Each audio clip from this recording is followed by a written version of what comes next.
সংসদ সদস্য বিনীতভাবে জানতে চাই, আপনি বাজেটে এই মজলুমগুলোর জন্য কি করলেন? এই বাদ রাস্তা কি শুধু রানীগঞ্জের আমাদের অস্তিত্ব? এই বাদ রাস্তার সাথে চিলমারির অস্তিত্ব জড়িত। এরপরে আসি আমাদের মাননীয় সংসদ সদস্য, কুড়িগ্রাম 4 আসন। উনি আসছিলেন, আমরা ওনাদেরকে অবৈধ বালু উত্তোলনের বিষয়ে অবহিত করছি, উনি কোনো পদক্ষেপ নেন নাই। উনি ওনার সুবিধা মতো জায়গায় অবস্থান করছেন। আল্লাহ রাব্বুল আলামিনের দরবারে শুকরিয়া আদায় করছি যে আমাদের এই অবৈধ বালু উত্তোলন যদি এতদিন অব্যাহত থাকতো আর এই মালবাহী ডাম ট্রাক গুলো যদি চলতো, তাহলে আমরা আজকে এখানে আয়োজন করতে পারতাম না। এটা অলরেডি ব্রহ্মপুত্রের দখলে চলে যেত।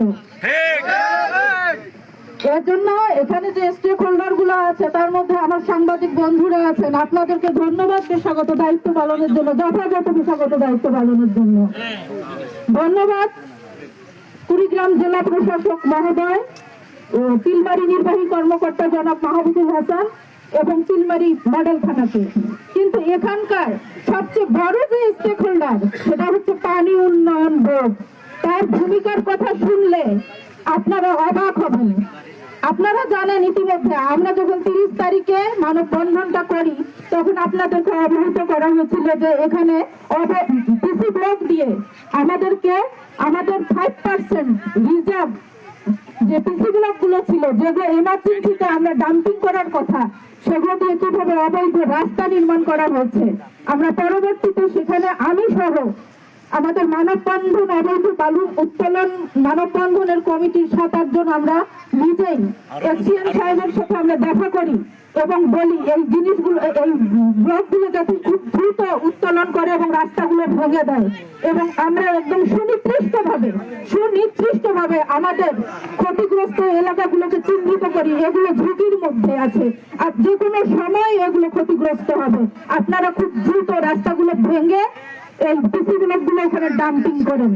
এখানে আরেকটা সমস্যা, ওই রাস্তাগুলো যতদিন দৃশ্যমান থাকবে ততদিন ওই দানবরা নতুন করে বালু উত্তোলনের স্বপ্ন দেখবে এবং সিল করা বালুগুলো তারা চুরি করারও স্বপ্ন দেখবে। আপনারা যত দ্রুত সম্ভব, উনি আমাদেরকে আশ্বস্ত করলো আমি এটা কাজ করব, কিন্তু তারপরে কি হলো, উনি আমাদেরকে ডেট দেয়, আমাদেরকে বলে আমলাতান্ত্রিক ধীরগতি, আমাদেরকে বলে আমলাতান্ত্রিক জটিলতা। আমি জানতে চাই ওই পিসি ব্লক গুলো ভাঙতে আপনাদের কত টাকার দরকার? ওখানে হচ্ছে লাখ টাকার দরকার। ওটা তো লাভজনক ব্যবসা নয়, আপনারা তো করবেন জিও ব্যাগের ব্যবসা। কারণ ওই ব্লক গুলো যদি এখানে ডাম্পিং করা হতো, তাহলে অর্ধেক জিও ব্যাগে এখানে তার চেয়ে মজবুত কাজ হতো। কিন্তু আপনারা তো সেটা করেন নাই, কারণ আপনারা যদি এটা ডাম্পিং করতেন পিসি ব্লক, তাহলে তো আপনারা জিও ব্যাগের ব্যবসা করতে পারতেন না, হাজার হাজার জিও ব্যাগের ব্যবসা আপনারা করতে পারতেন না। এখন আরেকটা আসি, আমাদের বড় স্টেক হোল্ডার আমাদের জনপ্রতিনিধি, আমাদের এখানে স্থানীয় সরকার এখনো বিদ্যমান আছে, চলমান আছে, উনি পালায় নাই, উনি ওনার জায়গাতেই আছে। ওনার মেম্বার সহ ইউনিয়ন পরিষদের চেয়ারম্যান কেউ বলতে পারবে আমাদের পাশে এসে দাঁড়াইছে? ওরা রাতের অন্ধকারে আসে, কখন আসে আমরা জানি না। এরপরে আসি আমাদের মাননীয় সংসদ সদস্য, কুড়িগ্রাম 4 আসন। উনি আসছিলেন, আমরা ওনাদেরকে অবৈধ বালু উত্তোলনের বিষয়ে অবহিত করছি, উনি কোনো পদক্ষেপ নেন নাই। উনি ওনার সুবিধা মতো জায়গায় অবস্থান করছেন। উনি আসছিলেন, জিও ব্যাগের উনি উদ্বোধন করলেন, উনি খুরমা দিয়ে মিলাদ করে গেলেন। আপনারা তো ধর্মভিত্তিক রাজনীতি করেন, এই নদী পাড়ের মানুষগুলোকে আপনার মজলুম মনে হয় না? আপনারা ইনসাফের রাজনীতি করেন, এই নদী পাড়ের মানুষগুলোকে আপনার কি মনে হয়? এদেরকে কি মজলুম মনে হয়? তাহলে এদের এই অনুভূতিকে ক্যাশ করে এদের ভোটের মাধ্যমে আপনি সংসদে গেলেন। মাননীয় সংসদ সদস্য, বিনীতভাবে জানতে চাই, আপনি বাজেটে এই মজলুম গুলোর জন্য কি করলেন? এই বাদ রাস্তা কি শুধু রানীগঞ্জের আমাদের অস্তিত্ব? এই বাদ রাস্তার সাথে চিলমারির অস্তিত্ব জড়িত। বাদ রাস্তা শুধু আমার এই জনপদকে ক্ষতিগ্রস্ত করবে না, চিলমারিকে নদী গর্ভে বিলীন করে দিবে। আপনাদেরকে জানাই রাখতেছি, এখানে জিও ব্যাগ একটা তুরুপের তাস। আপনার পানি উন্নয়ন বোর্ডকে জিজ্ঞাসা জিজ্ঞাসা করবেন, বলবে আমরা তাৎক্ষণিকভাবে এত ব্যাগ অ্যালট করেছি। আপনারা মাননীয় সংসদ সদস্যকে জিজ্ঞেস করবেন, করবে আমরা জিও ব্যাগ আমরা এতটা অ্যালট করেছি। এখানে যারা ভোটের রাজনীতি করে, জনগণের নয় ভোটের রাজনীতি করে, তাদেরকে এখানে দেখি মায়া কান্না করছে।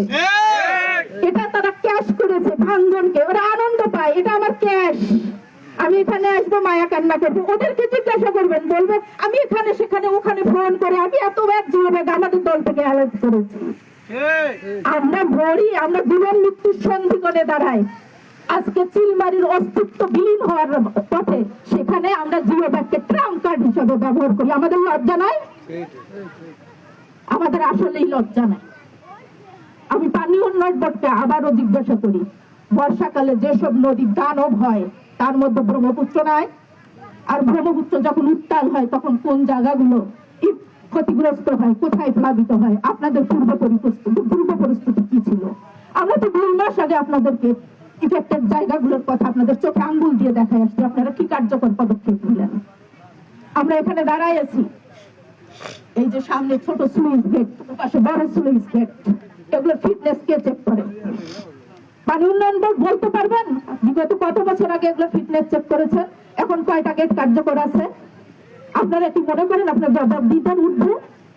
আপনারা এখানে কার টাকায় বসে আছেন? আপনি কার টাকায় বাজেট করবেন? আপনি কি সেটা একবারও চিন্তা করতেন?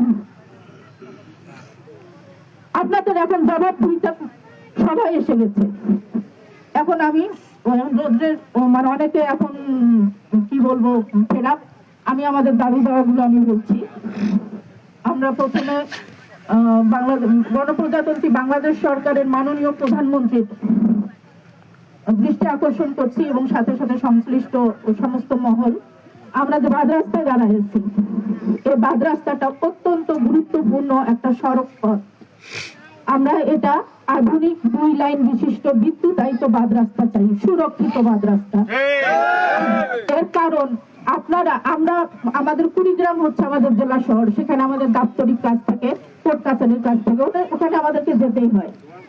আমরা উত্তর থেকে এই জোরগাছ চিলমারি এই জনপদের লোক, আমরা যখন বাদ রাস্তাকে ব্যবহার করে যাব তখন আমাদের সময় অনেক কম লাগবে। আর আপনারা এর মধ্যে জানেন উলিপুরের মধ্যে বাইপাস রাস্তার কথা চলছে।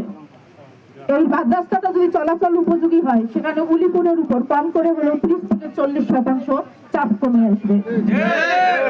এগুলো আমাদের যৌক্তিক দাবি, এগুলো অবশ্যই এগুলো বিবেচনা করার প্রয়োজন আছে, এগুলো কথার কথা নয়। আরেকটা, যে কোনো জনপদ উন্নয়নের মূল পূর্ব শর্ত হচ্ছে তার যোগাযোগ ব্যবস্থা।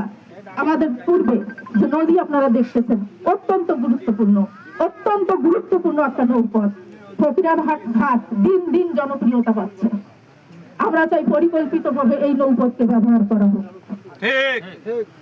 তারপর এখানে ব্রহ্মপুত্রের বালু, এটা আল্লাহ পাকের নিয়ামত, এটা আমাদের জন্য আশীর্বাদ।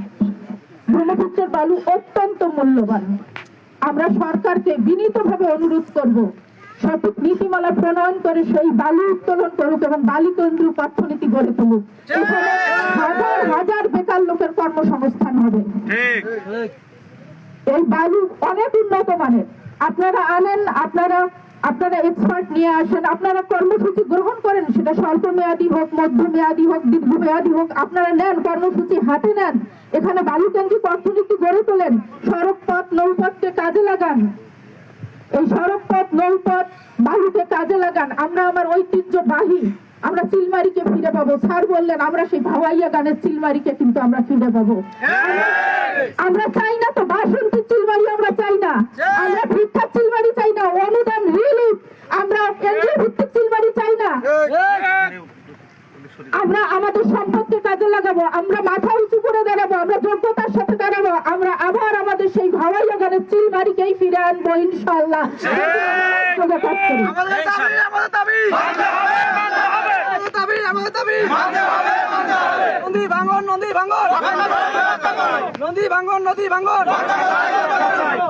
ধন্যবাদ আপনাদের উপস্থিত সবাইকে, আর বিশেষ করে ধন্যবাদ ময়নার সমাজ যুব সংঘকে তোমাদের এত সুন্দর উদ্যোগের জন্য। তোমরা ন্যায়ের পথে